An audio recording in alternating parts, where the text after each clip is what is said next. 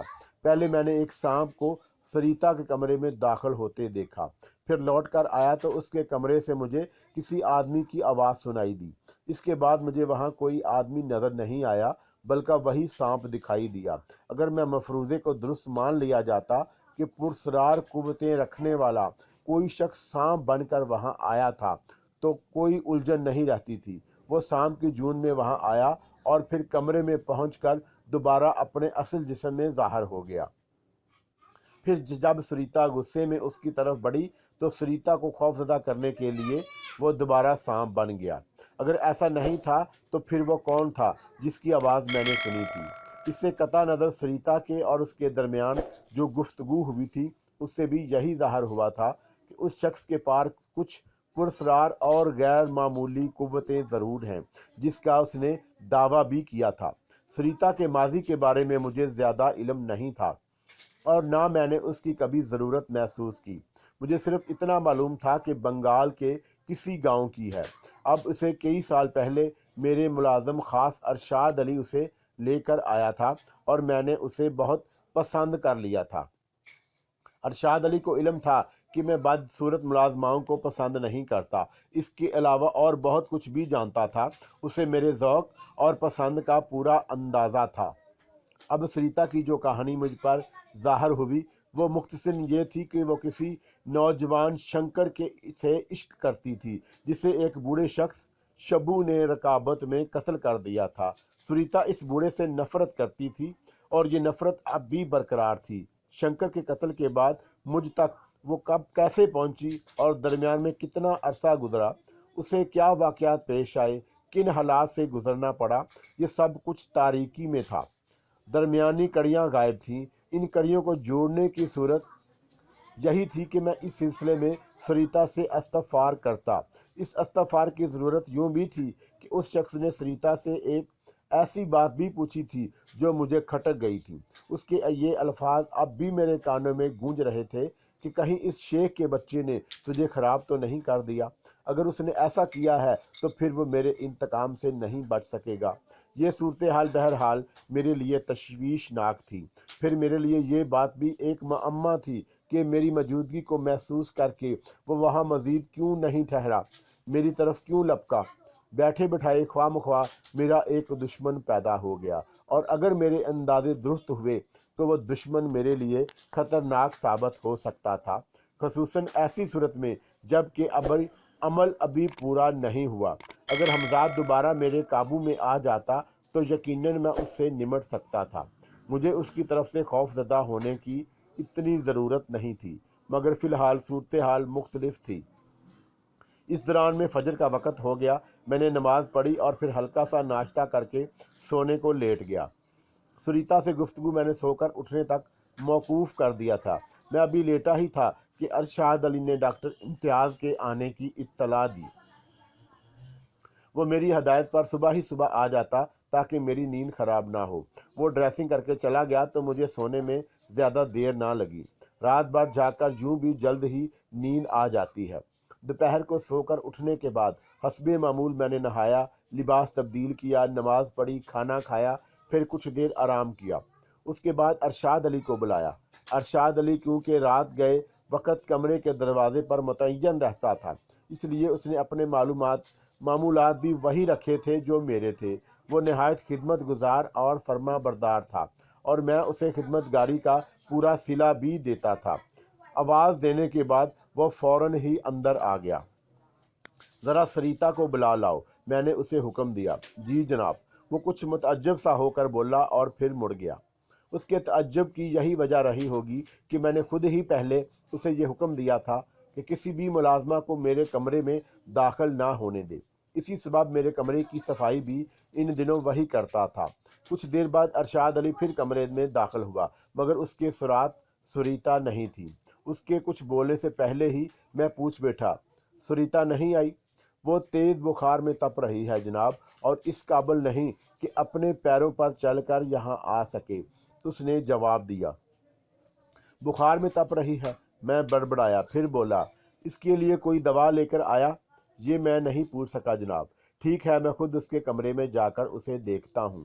یہ کہہ کر میں بستر سے اٹھ کھڑا ہوا، پھر جلد ہی سریتا کے کمرے میں پہنچ گیا۔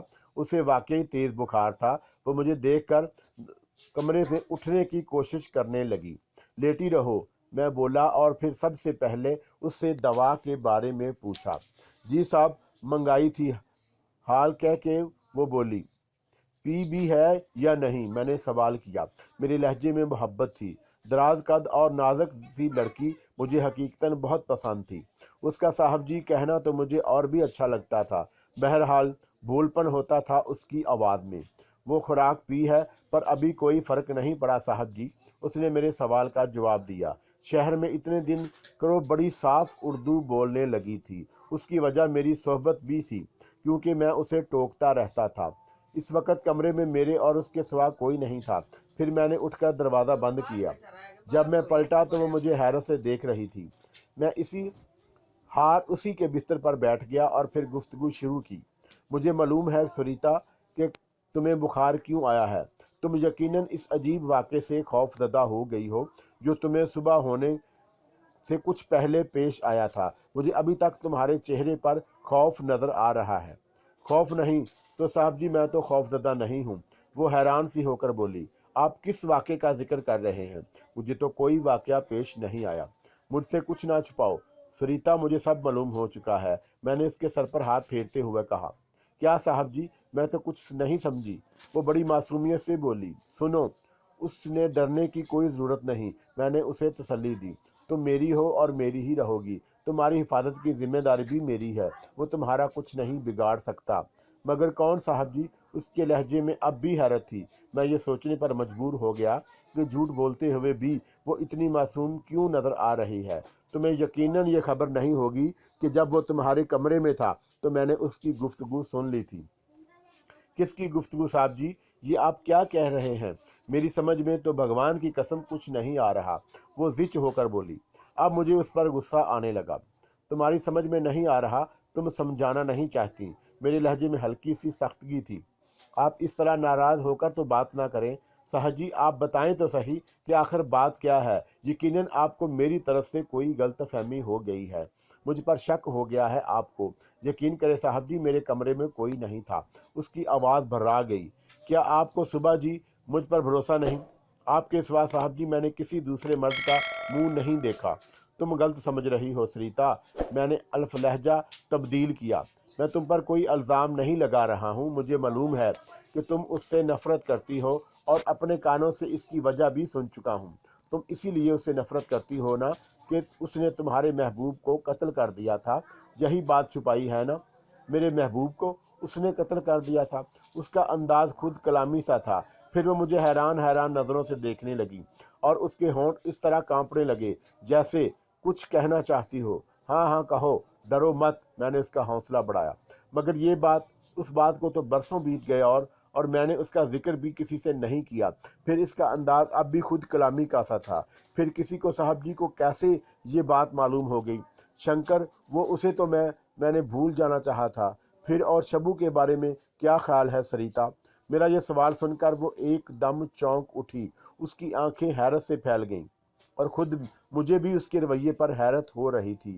میں اسے بتا چکا تھا کہ سب کچھ اپنی کانوں سے سن چکا ہوں، پھر اس قدر حیرت زدہ ہونے کی کیا وجہ تھی؟ آپ صاحب جی شبو کو کیسے جانتے ہیں؟ بالآخر اس کے لبوں کو حرکت ہوئی۔ دیکھو سریتا، تمہیں بتا چکا ہوں، تم دونوں کے درمیان ہونے والی گفتگو میں نے سن لی ہے، پھر تم یہ سوال کیوں کر رہی ہو؟ اس کے بعد میں نے تفصیل کے ساتھ وہ سارا واقعہ بیان کر دیا۔ صرف اس میں ایک ترمیم ضرور کر دی تھی۔ اس کا سبب یہ کہ کوئی بھی مرد عورت کے سامنے اپنی بزدلی کا اعتراف نہیں کرتا۔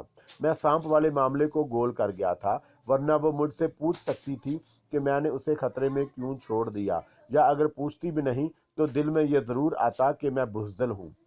میں نے اس سے صرف گفتگو سن لینے کا قرار کیا تھا، اور وہ بھی وہاں تک جب اسے شبو پر غصہ نہیں آیا تھا۔ میرا مقصد یہ تھا کہ مجھ سے وہ تمام باتیں سن لے، اور یہ جاننے کے بعد کہ مجھے سب کچھ معلوم ہو گیا ہے وہ پردہ داری سے کام نہ لے۔ میں نے اسی دوران میں یہ بات محسوس کی کہ وہ میری باتوں کو بڑی دلچسپی اور حیرت سے سن رہی تھی، جیسے وہ باتیں اس کے لیے نئی ہوں۔ اگر وہ ادا کر رہی تھی تو یقیناً کمال درجے کی اداکارہ تھی۔ Come and fly away